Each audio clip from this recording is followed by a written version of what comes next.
IVM. Hi everybody, just wanted to ask everyone for a quick favor. We're running a brand survey right now and would really appreciate it if you could let us know what you think about the advertising on IVM. Go to ivmpodcast.com/survey and do let us know. As part of this, we'll be selecting 10 random participants and sending them some IVM swag, so do fill out those surveys.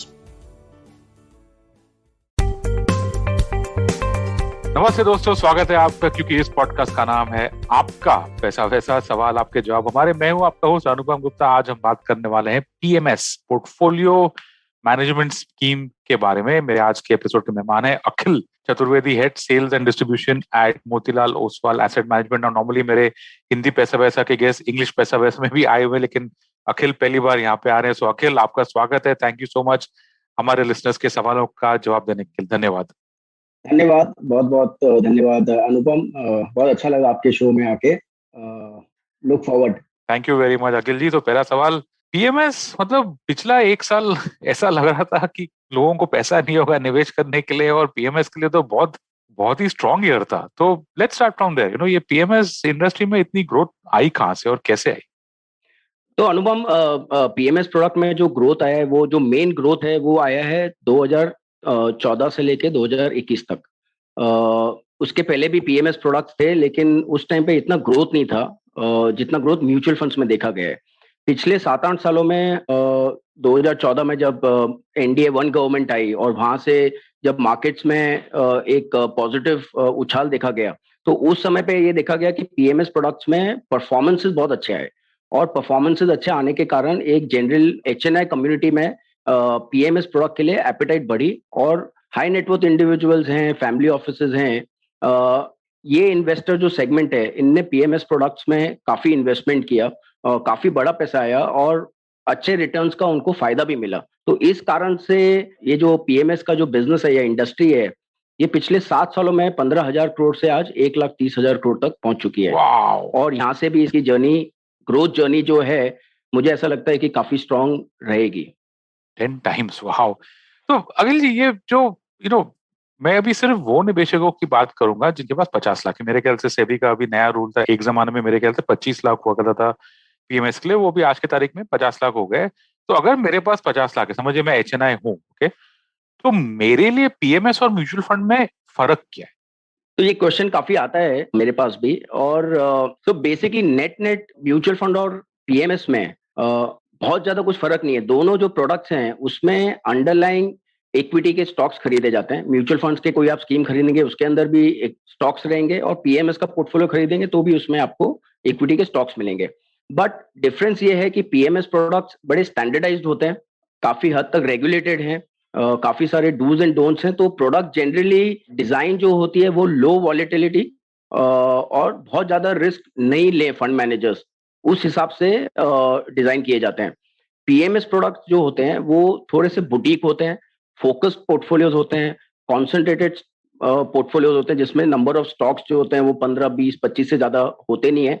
और fund manager का जो एक objective होता है PMS में, वो ये होता है कि इंडेक्स से जितना दूर रहो उतना दूर रहने की कोशिश करते हैं। Concentrated portfolio, high conviction portfolio बना के एक एब्सोल्यूट रिटर्न जनरेट की कोशिश करने की वो रहती है। Mutual funds relative return products हैं और पीएमएस एब्सोल्यूट रिटर्न प्रोडक्ट्स हैं। तो स्टैंडर्डाइजेशन वर्सेस बुटीक पोर्टफोलियोज, ये पहला डिफरेंस है। Relative returns versus absolute returns, ये सेकंड डिफरेंस है, राइट। थर्ड, पीएमएस में जनरली आपका चर्न रेशियो बहुत कम रहता है।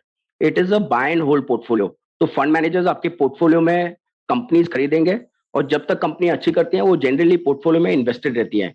म्यूचुअल फंड्स में चर्न रेशियो थोड़ा सा ज्यादा रहता है। तो वो भी एक डिफरेंशिएशन है जो इन्वेस्टर्स को पीएमएस में पार्टिसिपेट करके अच्छा लगता है। एक बहुत बड़ा फर्क है, म्यूचुअल फंड आप खरीदते हैं तो आपको यूनिट्स मिलते हैं फंड के। पीएमएस आप खरीदते हैं तो आपको स्टॉक्स मिलते हैं आपके खुद के डीमैट में। तो unit holder versus owner of the company, तो ये एक बहुत बड़ा फर्क है कि इन्वेस्टर्स को ऐसा लगता है कि उनके ही डीमैट में स्टॉक्स हैं, उन स्टॉक्स में जो डिविडेंड आता है वो उनके ही बैंक में आता है, वो स्टॉक्स किस तरीके से बढ़ रहे हैं वो उनको देखने को मिलता है। तो ये सारे एडवांटेजेस हैं पीएमएस के, जो इन्वेस्टर्स को आकर्षित करते हैं। करेक्ट। अखिल, एक चीज मुझे काफी इंटरेस्टिंग लगी कि मोतीलाल ओसवाल एएमसी के पास सब कुछ है, मतलब इक्विटीज में तो लाइक जैसे इक्विटी सही है तो आपके पास म्यूचुअल फंड भी है और आपके पास पीएमएस भी है। तो हमारे लिसनर्स को ये बताइए कि mutual funds okay, this time mutual funds कौन से एरियाज में या कौन से स्पेसिफिक प्लेसेस में पीएमएस से अच्छे हैं। आपने पीएमएस का तो बता दिया आपने, ठीक है, ये बुटीक है और उसमें आप एक्चुअली डायरेक्टली होल्डर हैं, वेयर म्यूचुअल फंड में आप एक यूनिट होल्डर हैं। अभी उल्टा करते हैं, म्यूचुअल फंड्स कौन से एरियाज में पीएमएस से अच्छे हैं? सबसे पहले म्यूचुअल फंड्स की जो सबसे खास बात है वो कन्वीनियंस है।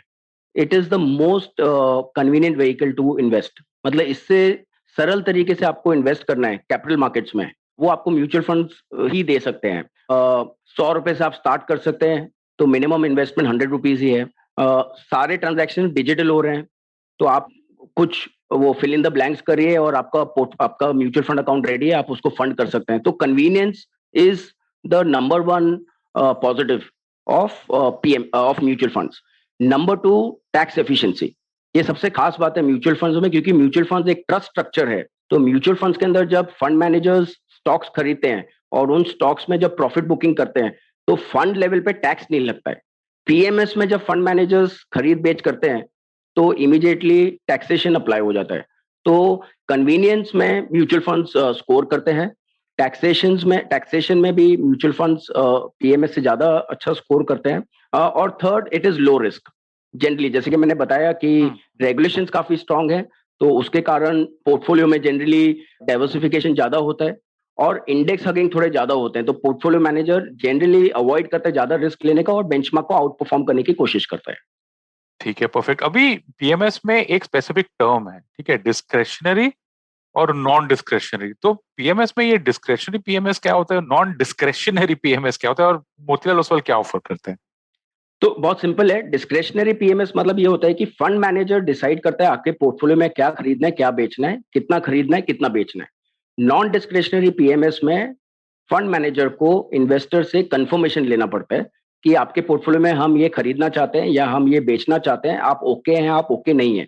तो इन्वेस्टर के कंफर्मेशन के बाद ही ट्रेड नॉन डिस्क्रेशनरी पीएमएस में होता है। राइट। तो बेसिक डिफरेंस ये है।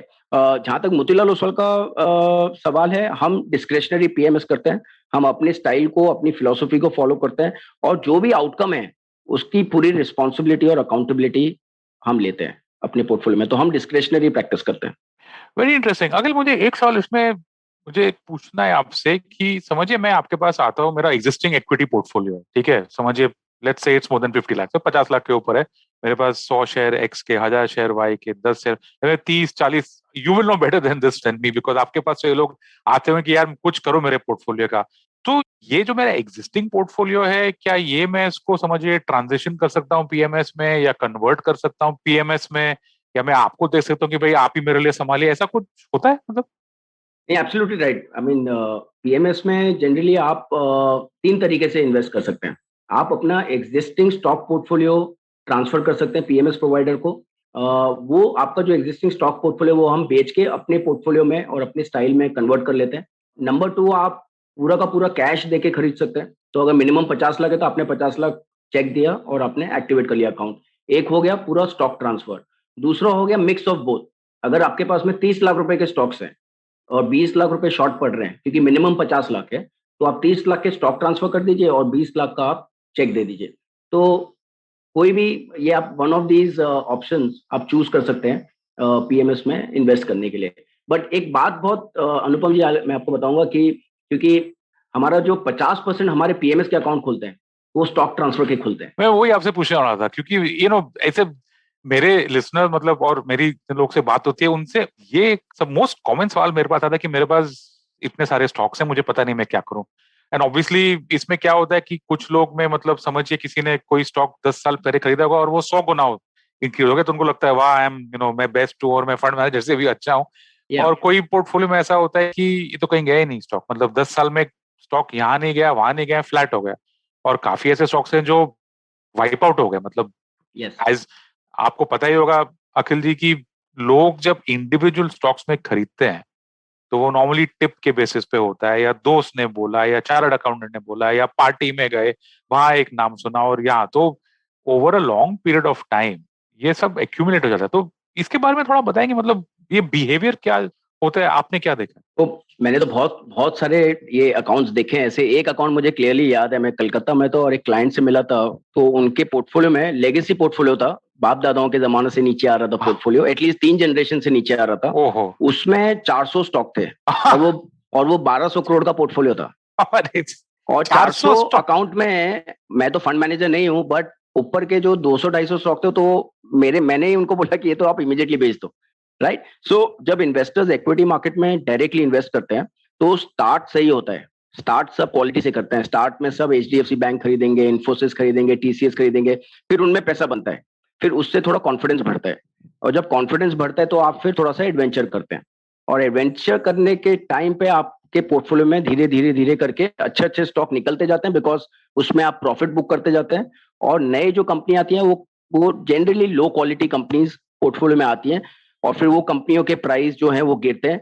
और जो सबसे बड़ा बिहेवियर है कि लॉस बुक करना नहीं आता है इन्वेस्टर्स को, तो वो ये इंतजार में रहते हैं कि मेरा प्रिंसिपल जब वापस आएगा तब बेचूंगा, और वो प्रिंसिपल जब तक वापस नहीं आता है तो वो लॉन्ग टर्म इन्वेस्टमेंट हो जाता है। तो अच्छे स्टॉक तो बाहर चले जाते हैं और अच्छे स्टॉक, खराब स्टॉक घर में आ जाते हैं।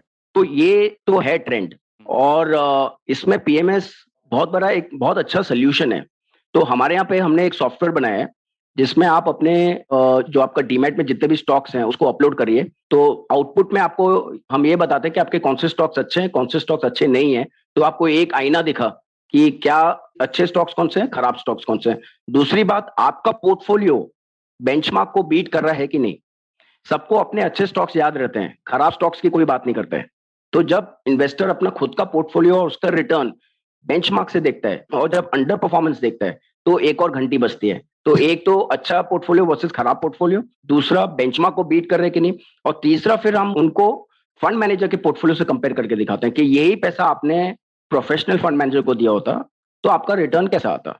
तो जब वो देखते हैं, तो हमने ये देखा है पिछले 6-7 सालों में कि फिर क्लाइंट डिसाइड करते हैं, इन्वेस्टर्स डिसाइड करते हैं कि हाँ भाई, आप एटलीस्ट जो आपने बोला है कि खराब पोर्टफोलियो, ये तो आप यहाँ से लेके जाओ, क्योंकि हम नहीं बेच पाएंगे, तो ये खराब काम आप ही कर दो हमारे लिए। तो ये बहुत ही अच्छा सवाल था आपका। और इस पे मैं आपको एक और पॉइंट बताता हूँ कि अपना टोटल मार्केट कैप आज की तारीख में, मार्केट बहुत अच्छी चली है, तो आज की तारीख में ऑल टाइम हाई है, $3 ट्रिलियन का मार्केट कैप है। $3 ट्रिलियन मतलब 210 लाख करोड़ का मार्केट कैप है। रिटेल इन्वेस्टर्स, आपके और मेरे जैसे लोग जिनके पास में स्टॉक्स हैं डायरेक्ट, वो 15% है $3 ट्रिलियन का, मतलब कि 50 लाख करोड़ के आसपास। 50 लाख करोड़ का इक्विटी पोर्टफोलियो रिटेल इन्वेस्टर्स के पास में है, और इन इन्वेस्टर्स को मदद की जरूरत है।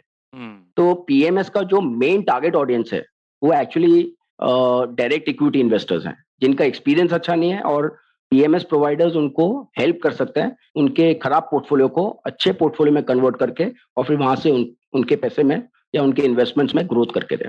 करेक्ट, सही बात है। इनफैक्ट मैं, अगला सवाल मेरा ये था कि सेबी ने अपने साइड से ऐसे कौन से रूल्स और रेगुलेशंस में ढील दे दी है आपको, पीएमएस को, जिससे उनसे थोड़ा उनको ज्यादा फ्रीडम होता है। मतलब आप अगर किसी के स्टॉक्स अपने अगर फंड मैनेजर मेरे स्टॉक्स को अभी हैंडल करेगा, पहले तो मैंने पोर्टफोलियो क्लीन किया था, फिर मैंने आपको दिया, तो वो ही एक बड़ा डिफरेंस हो गया म्यूचुअल फंड से। म्यूचुअल फंड के पास तो मैं नहीं जा सकता हूँ, म्यूचुअल फंड तो मेरा पोर्टफोलियो कभी साफ नहीं करेगा, उसका पर्पस अलग है।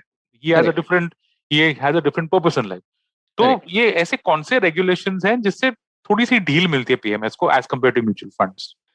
तो मैं ढील वर्ड तो यूज नहीं करूंगा, बट काफी फ्लेक्सिबिलिटी रेगुलेटर ने पीएमएस को दी है। सबसे बड़ी फ्लेक्सिबिलिटी है कि म्यूचुअल फंड्स में कोई भी फंड मैनेजर अपने पोर्टफोलियो में 10% से ज्यादा कोई स्टॉक खरीद नहीं सकता है। तो जब वो स्टॉक 10% से 12% होता है, तो फंड मैनेजर को ऑटोमेटिकली प्रॉफिट बुक करके उसको 10% के नीचे लेके आना पड़ता है। पीएमएस में ये रेस्ट्रिक्शन नहीं है। मैं एक स्टॉक का पीएमएस बना सकता हूँ, one stock can be 100%, but हमारे भी इंटरनल रिस्क मैनेजमेंट सिस्टम था, हमने 20% का कैप रखा हुआ है कि 20% के ऊपर हम कोई स्टॉक में जाएंगे नहीं। इसमें होता क्या है कि कभी कभी बहुत अच्छी कंपनी मिल जाती है, और उस कंपनी में हमारा कन्विक्शन बहुत हाई रहता है, और हमें पता होता है कि इस कंपनी में काफी टेलविंड है, जिसके कारण कंपनी के प्रॉफिट्स अच्छे बढ़ेंगे। तो उस टाइम पे ये रेस्ट्रिक्शन नहीं होने के कारण हम ज्यादा वेट ले सकते हैं और उसमें ज्यादा फायदा कमा सकते हैं। तो ये एक बहुत बड़ा एक डिफरेंस है फ्लेक्सिबिलिटी का। दूसरा, म्यूचुअल फंड्स में कोई भी एक सेक्टर में आप 25% के ऊपर नहीं जा सकते। पीएमएस में वो सेक्टर का कैप भी नहीं है। तीसरा डिफरेंस है, आपका जो फीस है म्यूचुअल फंड्स में प्री डिफाइंड है, AUM के हिसाब से आपकी जो भी फीस है वो लगती है। PMS में बहुत सारे प्रकार के फी मॉडल्स हैं। फिक्स्ड फी मॉडल है, प्रॉफिट शेयर मॉडल है, हाइब्रिड भी है, फिक्स्ड और प्रॉफिट का हाइब्रिड मॉडल भी है। और जैसे जैसे इन्वेस्टमेंट्स का क्वांटम बढ़ता है डाउनवर्ड्स, तो फीस कितनी चार्ज करनी है उसमें भी सेबी ने काफी फ्लेक्सिबिलिटी दी है। तो नेट नेट रेगुलेटर ने PMS फंड मैनेजर्स को काफी फ्रीडम दिया हुआ है, और उस फ्रीडम को हमें रिस्पॉन्सिबली यूज करना है, जिससे कि अनड्यू रिस्क नहीं ले और एक अच्छा काम करने की कोशिश करें इसमें। चल ठीक है, परफेक्ट। अभी थोड़े से टेक्निकल डिटेल्स है, जैसे भी आपको समझना है उनके सवाल आए थे हमारे पास। ये तो हमने जो अब तक बात की है वो काफी अच्छी रही कॉन्सेप्चुअली पे on PMS and mutual fund. तो अगला सवाल ये काफी इंटरेस्टिंग है। क्या PMS में डायरेक्ट स्कीम होता है क्या? तो PMS म्यूचुअल फंड में डायरेक्ट स्कीम होता है, डायरेक्ट वर्सेस रेगुलर। तो PMS अगर मुझे खरीदना है तो इसमें भी कोई डायरेक्ट स्कीम होता है क्या? तो रेगुलेटर ने 1 अक्टूबर 2020 में ये रूल, तो रेगुलेटरी ऑल PMS में डायरेक्ट प्लान होता है। अभी मेरे ख्याल से 7-8 महीने ही हुए हैं। तो short answer to your question is कि है, डायरेक्ट प्लान्स आर अवेलेबल। अलग अलग PMS प्रोवाइडर्स ने अलग अलग फी स्ट्रक्चर्स रखे हैं, तो वो फी स्ट्रक्चर रेगुलर प्लान से कम होते हैं। तो ये ऑप्शन अवेलेबल है कि अगर इन्वेस्टर PMS मैन्युफैक्चरर के साथ में डायरेक्टली डील करना चाहता है तो वो डायरेक्टली डील कर सकता है। ये सही बात है। Very interesting. तो आप बोल रहे हैं कि नॉर्मली अगर मुझे PMS में निवेश करना होता है तो शायद मैं अपने बैंक के थ्रू जाऊं, मेरे बैंक में शायद मुझे कुछ रेकमेंड करे, या कोई दोस्त होगा या किसी मेरा एडवाइजर होगा, फाइनेंशियल एडवाइजर होगा, तो उनको, बैंक को या डिस्ट्रीब्यूटर को, जो भी, और PMS डिस्ट्रीब्यूटर तो काफी हो गए अभी हाँ जी। इंडस्ट्री में, उनको एक फी मिलता है PMS से। ओके, वो एक अलग हो गया, वो मेरे ख्याल से रेगुलर हो गया, राइट? और आप बोल रहे हैं कि अगर मैं डायरेक्टली ऐसा एक दिन उठ के मोतीलाल ओसवाल के वेबसाइट पे जाऊं, वहां से मैं डायरेक्टली आपसे बात करूं, तो वो मेरे डायरेक्ट स्कीम हो सकता है, उसमें एक्चुअली मेरा खर्चा थोड़ा कम हो जाएगा। Am I right in that? Absolutely सही बात चलिए, बोल रहे हैं आप। चलिए ठीक है। बट तो मेरा ये एडवाइस हमेशा यही रहता है कि क्योंकि ये थोड़ा सा कंसेप्चुअल प्रोडक्ट है, तो आप अगर एडवाइजर का हेल्प लें, जो भी आपके एडवाइजर हो, तो बेटर रहेगा। मेरा ये सजेशन है। बाकी ऑब्वियसली आप जब चाहें आप डायरेक्टली जिस भी प्रोवाइडर से बात करना चाहें आप बात कर सकते हैं, डायरेक्टली आपको मिलेगा प्लान।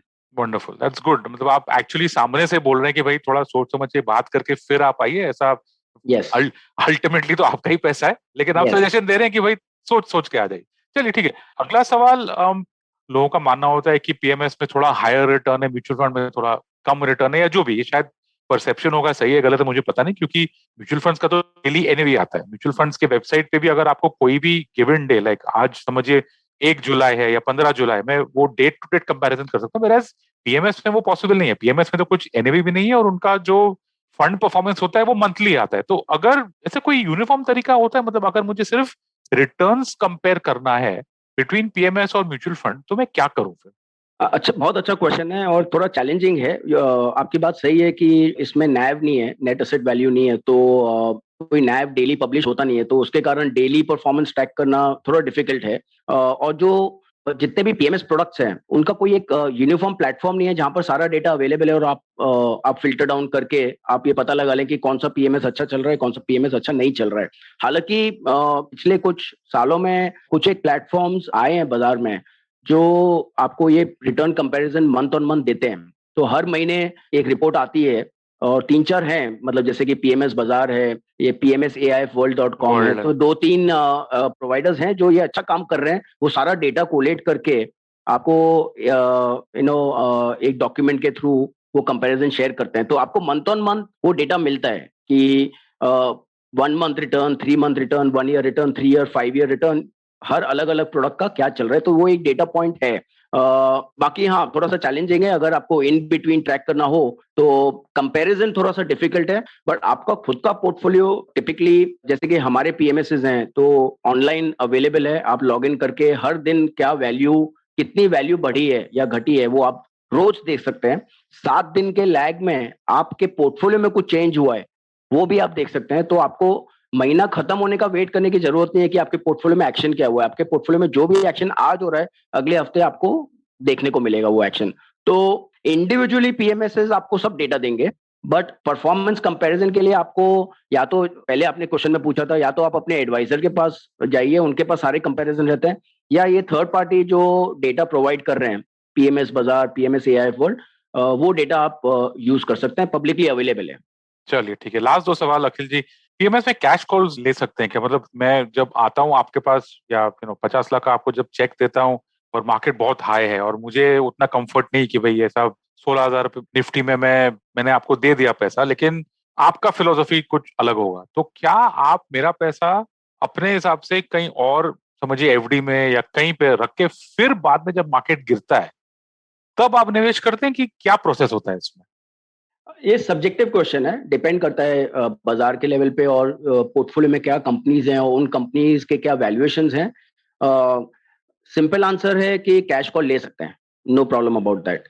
सेकंड क्वेश्चन है कि जब हमारे पास पैसा आता है इन्वेस्टर्स का, जिस दिन पे आता है, तो उस दिन पे हम सारे स्टॉक्स के वैल्यूएशन देखते हैं, और अगर वो वैल्यूएशन हमारे कंफर्ट लेवल के आसपास होते हैं या नीचे होते हैं तो हम 100% डिप्लॉय कर देते हैं। कुछ एक स्टॉक अगर ऐसा लगता है कि कंफर्ट लेवल से ऊपर है तो कुछ समय के लिए हम कैश रख लेते हैं, और उस स्टॉक में जब करेक्शन आता है तब डिप्लॉय कर देते हैं और मॉडल पोर्टफोलियो से अलाइन कर देते हैं या उसको स्टैगर करके इन्वेस्ट कर देते हैं।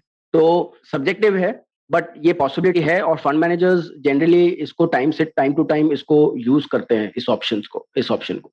ठीक है, और इससे ही जुड़ा हुआ मेरा आखिरी सवाल है अखिल जी, कि पीएमएस चुनते कैसे हैं? मतलब अभी आपने जैसे फंड मैनेजर का नाम लिया, पीएमएस में तो मेरे ख्याल से सबसे महत्वपूर्ण, सबसे जरूरी बात जो सब लोग फोकस करते हैं वो फंड मैनेजर है। फंड मैनेजर की फिलोसफी क्या है, उसका सोचना क्या है, उसका मतलब long term PMS and mutual, कि म्यूचुअल फंड में भी फंड मैनेजर ऑफ कोर्स बहुत इंपॉर्टेंट है, पीएमएस थोड़ा उसमें अलग रहता है। तो ये हमारे आखिरी सवाल में एक, या तो एक लिस्ट बना के दे दीजिए कि ये 3 चीज आपको सोचने पड़ेंगे या जो भी पीएमएस चुनते कैसे हैं?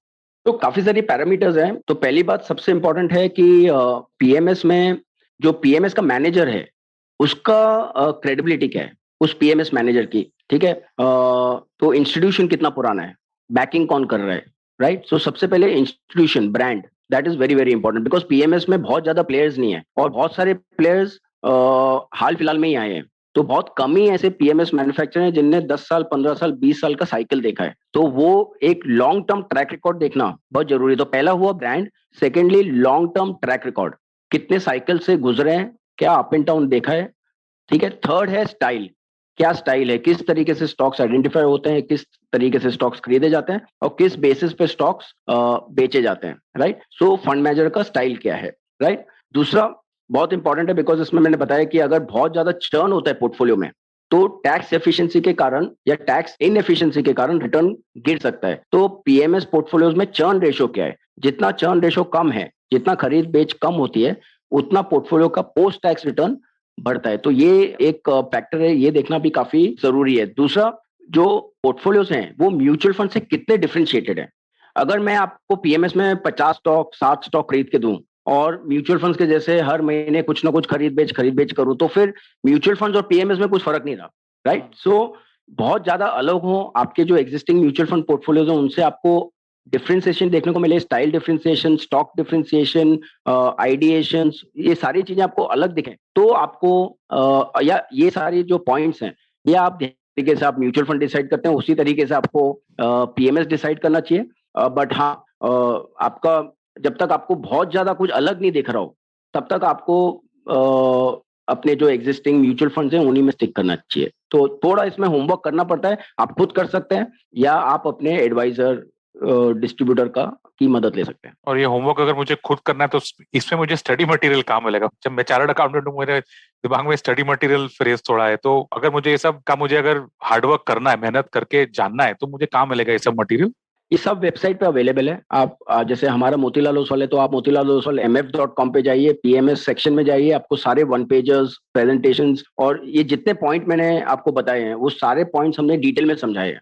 तो आप वो पढ़ सकते हैं और फिर हमारे एडवाइजरी डेस्क में डायरेक्टली बात कर सकते हैं और क्लैरिफिकेशन ले सकते हैं, और फिर आप डिसाइड करिए कि हाँ आपका मन है खरीदने का और आपको क्लैरिटी है, एंड देन आप इन्वेस्ट करिए इसमें। और होपफुली जो और पीएमएस होंगे शायद उनके लेवल ऑफ डिस्क्लोजर्स अलग होंगे मेरे ख्याल से। अभी ये सेबी का कुछ कॉमन नॉर्म है कि मिनिमम इतना डिस्क्लोजर तो करना ही चाहिए आपको, है कुछ ऐसा?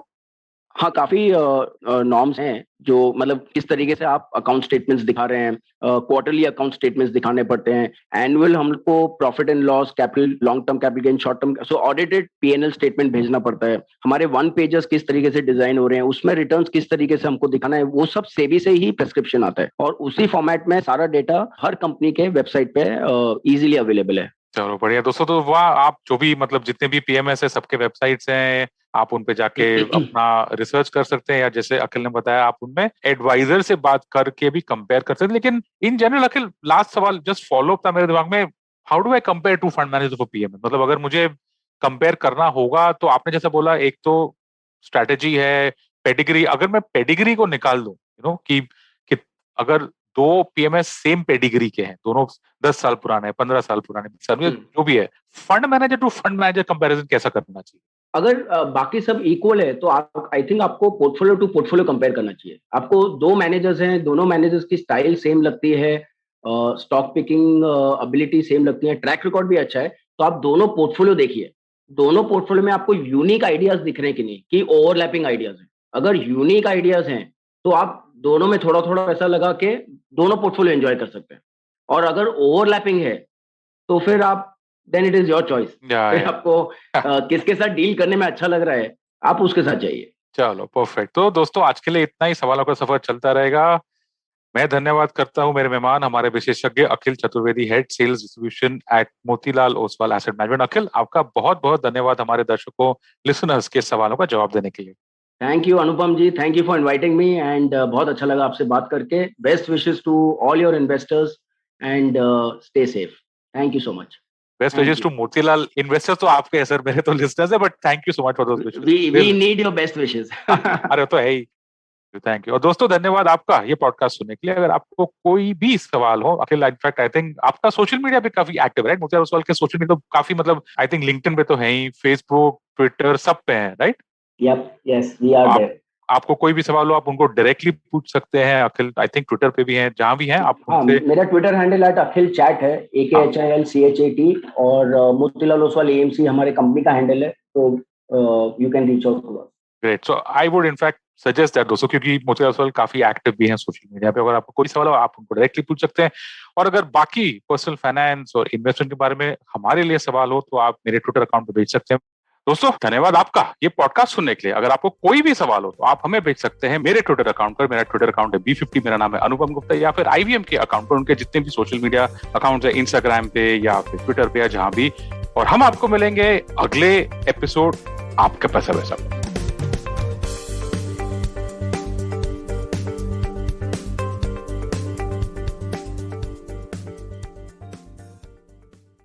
कृपया ध्यान रखें, इस शो में होने वाली सारी बातें केवल सूचना देने के लिए हैं।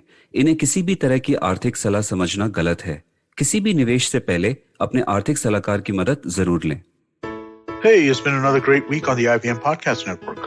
On the Edges and Sledges Cricket Podcast, in the first half, Ashwin is joined by Varun to wrap India's ODI tour of Sri Lanka. In the second half, DJ joins the party to discuss the first T20 international between India and Sri Lanka. If you'd like to hear more about this match, former Indian cricketer Sabah Karim joins Rajiv Mishra on Khel Niti and they talk some more about it. Ladies and gentlemen, we're really excited to announce a new show about crypto with Rohan Joshi. He's going to dive deep and demystify all this crypto stuff that we've been hearing about. And let me tell you a little bit more about stuff that's going on the network really quickly. Congratulations to Maru Kinayat, who celebrates 50 episodes of The Note with a discussion on health as a fundamental right. On Paisa Vaisa, Anupam talks to Harsha Chetanwala of MyWealthGrow.com. Zarina Poonawala is starting a new miniseries on emotional intelligence. Do check out the kickoff episode on the Empowering series. And Simplified talks about semiconductors. Do follow us on social media. We're IVM Podcast on Twitter, Facebook, Instagram, and LinkedIn. And remember, if you're enjoying this show or any other show for that matter, please do tell a friend. That's really helpful for us. And finally, we would like to thank our sponsors on the network this week. They make this all possible. Thank you very much. CET, Cred, Global Victoria, Bank of Baroda, Intuit India, Lenovo, and CoinSwitch Kuber. We really appreciate your support.